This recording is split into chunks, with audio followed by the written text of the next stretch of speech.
तो हम पढ़ेंगे कक्षा 10 का जो पहला टॉपिक है, पाठ का नाम क्या है, टॉपिक का नाम क्या है, प्रकाश। ठीक है, प्रकाश को क्या कहते हैं हम लोग, लाइट कहते हैं। ठीक है, प्रकाश क्या है हम आराम से एक फिगर और इमेज के माध्यम से समझेंगे, जिसे कहते हैं 3D एनिमेशन के माध्यम से। तो एक एक डिफिनीशन को पहले हम उसको पढ़ेंगे, फिर समझेंगे, समझने के बाद उसको हम एक याद करने का तरीका देंगे कि हमको कैसे याद होगा। तो आपको करना क्या है, जो इमेज दिया हुआ है इसी के माध्यम से आपको बताएंगे, वैसे इसको आपको याद करना है। ठीक है, पहला क्या है कि प्रकाश क्या है, कि प्रकाश एक प्रकार की ऊर्जा है। तो प्रकाश क्या है, एक ऊर्जा है। पहला टॉपिक क्या मिला आपको कि प्रकाश क्या है भाई, प्रकाश एक ऊर्जा है। ठीक, जो हमारे मार्ग में रखी हुई वस्तु को प्रकाशित करता है, जिससे वस्तुएं हमें दिखाई देने लगती हैं, प्रकाश कहलाता है। इस डिफिनीशन में आपको दो ऑब्जेक्टिव मिलेगा। पहला क्या बना सकता है कि प्रकाश क्या है, तो प्रकाश एक प्रकार की ऊर्जा है। अगला क्या है कि वस्तुएं हमें दिखाई देती हैं। वस्तु को हम नहीं देखते हैं, हम वस्तु को नहीं देखते हैं, बल्कि वस्तुएं हमें दिखाई देती हैं। चलते हैं हम फिगर के माध्यम से इसको पढ़ते हैं आराम से। तो फिगर में क्या है,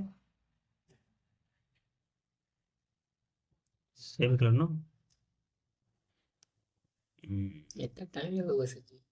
वो तो एडिट हुई है।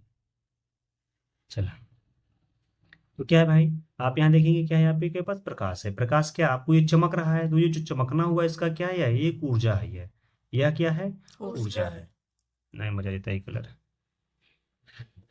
तुमने सुना नहीं? जी सही में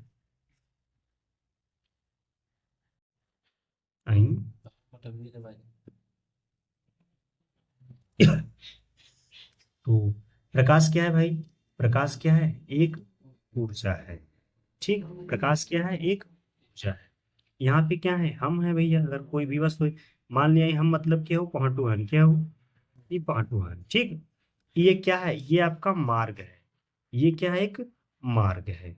ठीक, मार्ग में क्या रखा हुआ है, मार्ग में एक वस्तु रखा हुआ है। क्या रखा हुआ भैया, वस्तु। तो क्या कहेंगे हम लोग कि प्रकाश एक प्रकार की ऊर्जा है। ठीक, जो हमारे मार्ग में रखी हुई वस्तु को क्या करता है, ये इसको प्रकाशित करता है। क्या करता है, प्रकाशित करता है, जिसके कारण यह वस्तु हमें दिखाई देने लगता है। तो अगर इसका हम नंबरिंग करें, क्या करें भैया, नंबरिंग, ध्यान सुनो की डिफिनेशन हम नंबरिंग बनाए, तो पहला क्या है आपका, नंबरिंग किया जाए तो पहला क्या है कि पहले हम किसको लेंगे भाई, ऊर्जा को लेंगे। किससे लेंगे, ऊर्जा। फिर दूसरा क्या है कि दूसरा नंबर हमारा हो जाएगा, हमारी हो जाएगा। तीसरा हो जाएगा, क्या हो जाएगा, मार्ग हो जाएगा। चौथा नंबर क्या हो जाएगा, वस्तु हो जाएगा। फिर से क्या करेगा, यहाँ से इसको करता है प्रकाशित। क्या करेगा, प्रकाशित करेगा। प्रकाशित करने के बाद ये आपका कौन सा नंबर हो गया, पांचवा नंबर। छठा नंबर हुआ कि वस्तु जो है हमें दिखाई देता है। क्या करता है भैया, हमें दिखाई देता है। तो डिफिनीशन फिर हम लोग स्टार्ट करें। डिफिनीशन कैसे करेंगे हम लोग कि प्रकाश एक प्रकार की ऊर्जा है। प्रकाश क्या है, एक प्रकार की ऊर्जा है, जो हमारे मार्ग में रखी हुई वस्तु को ये क्या करेगा, प्रकाशित करेगा, जिसके कारण वस्तुएं हमें दिखाई देती हैं वस्तु को हम नहीं देखते हैं। अगर माना जाए तो आपको कितने यहाँ पे नोट पॉइंट मिले, कितने आपको मिले भैया, दो नोट पॉइंट। पहला क्या मिला है, पहला ये मिला है कि प्रकाश क्या है, प्रकाश आपका क्या है, एक प्रकार की ऊर्जा है। सुना गया। दूसरा क्या है कि वस्तुएं हमें दिखाई देती है, वस्तु को हम नहीं देखते हैं। अगर एग्जाम में पूछेगा तो आपका यही दो ऑब्जेक्टिव बनाएगा, किससे, डिफिनीशन में। बात सुना गया, प्रकाश संपन्न। अब हम अगले टॉपिक को पढ़ेंगे, क्या है, प्रकाश के गुण। क्या है, प्रकाश के गुण। तो पहला हेडिंग हमने पढ़ा था, प्रकाश का परावर्तन किसे कहते हैं। यहाँ पे दूसरा हेडिंग आपका क्या है, दूसरा हेडिंग है प्रकाश का अपवर्तन किसे कहते हैं। तो प्रकाश का अपवर्तन क्या होता है कि जब प्रकाश की किरणें एक माध्यम, क्या भैया, एक माध्यम मतलब वायु से चलकर किसी दूसरे माध्यम, जल हो या कांच, में प्रवेश करता है, वह वह अपने मार्ग से विचलित हो जाता है, इस घटना को प्रकाश का अपवर्तन कहते हैं। यहाँ आपने क्या देखा कि हमारे पास ये ऊपर का हिस्सा, नीचे का हिस्सा क्या है, जल है। नीचे का हिस्सा क्या है, जल है। ऊपर का हिस्सा क्या है, वायु है। ठीक, तो अपनी परिभाषा क्या पढ़ा कि जब प्रकाश की किरणें पहले माध्यम, पहला माध्यम मतलब होता है हवा, पहले माध्यम से चल करके कहाँ पड़ता है, दूसरे माध्यम में प्रवेश करता है। क्या करता है, तो ये अपने मार्ग से, देखा एक रास्ता है सीधा जाए, ये अपने मार्ग से क्या हुआ, विचलित हो गया। क्या हो गया, विचलित हो गया। पास आ गया। मतलब आपसे लगता है ना कि वो जाना चाहिए सीधा, लेकिन हम चले गए तिरछे पे। तो यही होता है जब आप किसी गिलास में, कहाँ, किसी गिलास में अगर आप पानी भर दो, क्या भर दो, और इसमें अगर आप पेंसिल डालेंगे तो पेंसिल आपको ऐसा टूटा हुआ दिखाई देगा। कैसा दिखेगा, कि सीधा ना होकर के कैसा लगेगा, वो ऐसे टूटा हुआ दिखाई देगा। फोकस दूरी क्या होती है, प्लस, वस्तु की दूरी माइनस, जो आंसर आएगा क्या आएगा, प्लस में आएगा, क्योंकि उत्तल में एक माइनस होता है, बाकी सब भूल गए क्या, केवल वस्तु वाला क्या होता है, माइनस होता है। चलो भैया, तो फार्मूला हम लोग जानते हैं क्या होता है, 1/f बराबर 1/u प्लस 1/, रख दो, 1/f का मान कितना दिया हुआ है, कितना है, 20 बराबर, u का वैल्यू कितना दिया है, -40 प्लस 1/v। हमें क्या रोकना है भाई, 1/v को रोक लेना है, बदलना किसको है, लो, ये प्लस है, इधर चला जाएगा, प्लस है बराबर की उस पर आ जाएगा, क्या हो जाएगा, -10, 1/40 बराबर 1/, क्या हो जाएगा आपका, 1/v बराबर 20 प्लस 1/, आसान है ना मेरे ख्याल। अब इसका आपको पेपर में देखा कर लेंगे आप लोग। आप 1/v बराबर, नीचे प्लस कितना हो जाएगा, 40, 40 से 20 काटो कितना जाएगा, 2, मतलब ऊपर 2, ऊपर कितना हो जाएगा, 1। टोटल योग करने पे 3/40। भैया v की वैल्यू जब हम निकालेंगे कितना हो जाएगा, 40/3, 3 में 40 का भाग दो। प्रश्न में बोला क्या, किसी गोली दर्पण की, किसी गोली दर्पण की,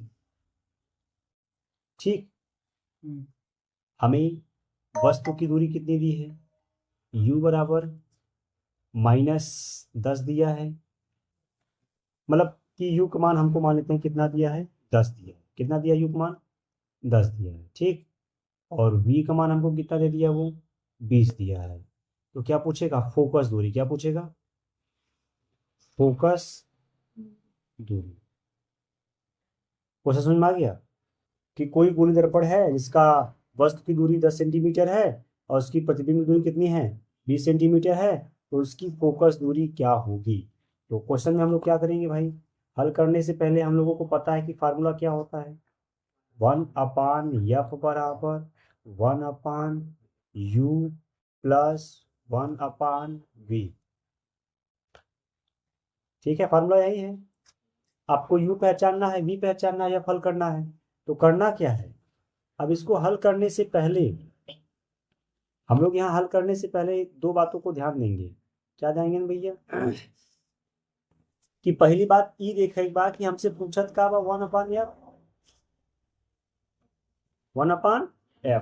चलो, u का मान कितना दिया है, 1/10 प्लस 1/20। एक गुरु जी, दर्पण कौन सा है, गोली दर्पण। क्या है, गोली दर्पण होने के कारण हमके चिन्ह से मतलब नहीं, यहाँ निगेटिव ना लेंगे, सबका रहे प्लस रहे। सबको समझ आई क्या, जैसे दिए वो वैसे हल कर दिए। तो 1/f बराबर हल कर लो, कितना होगा, 10 और 20 का लस लेके करोगे तो ऐसे 10 × 20, हमेशा ऐसे करना। नीचे के 2 नंबर का मल्टीप्लाई कर दो, फिर 20 का मल्टीप्लाई किसमें करना है, देखो 20 का मल्टीप्लाई किसमें करेंगे हम, 1 में, तो 20 से कम 20, और 10 का 1 में करेंगे तो 10 से कम 10, तो क्या हो जाए यहाँ हो 20 एकम 20 प्लस 10 एकम जोड़ दो 1/f बराबर 10 गुणित 20 एक ही है तो जब तक ऊपर ना जोड़ा 10 और 20 कितना हुई है देखा लडुआ कटा था एक लडुआ से एक लडुआ कट गया बचा 1/f बराबर 3/, कितना हुई है 20। अच्छा यह हमें सीधा चाहे उल्टा चाहे तो पलट दे, पलटवा कैसे हो नीचे का ये जब ऊपर जाएगा तो ये भी नीचे का कहाँ जाएगा ऊपर जाएगा, जब नीचे का ऊपर जाएगा कितना बन जाएगा f बराबर 20/3 तो काटा हो कटे ऐसे में पहाड़ा पड़ा का हो ऐसे में पहाड़ा पड़ा कि 3 के 20 तक जाए 6 त्रिके 18 6 त्रिके लगभग 6 बार जाए तो 6 पॉइंट अब बचा हुई मतलब 20 फिर वो कितना ही है 3 वही है आपका सेंटीमीटर। अगर यहाँ सेमी में दिया है तो सेमी में होगा, मीटर में दिया है तो मीटर लिखना है तो यहाँ हमको दिया है फार्मूला क्या होता है 1/f बराबर 1/v प्लस 1/v तो 1/f बराबर 1/v को मान कितना दिया है 30 प्लस 1/v को मान दिया है 20। तो हमको पता ना जी कैसे करना है, हमको डायरेक्ट बस क्या करना है 30 × 20 करना है और ऊपर 20 से कम क्या हो जाएगा 20 से कम 20 और 30 से कम 30 20 और 30 कितना हो जाएगा आपका 20 प्लस 30 बोले तो 1/f बराबर कितना हो जाएगा 50/30 गुणित 20 एक जीरो से एक जीरो कट गया तो 1/f बराबर कितना आ गया 5/60 और पलट दिया मतलब इसको ऊपर और इसको तो ये भी ऊपर हो जाएगा तो यह बराबर कितना हो जाएगा 60/5 काट दिया 12×5 60 सेमी है तो सेमी में मीटर है तो आ गया कितना इजी कितना आसान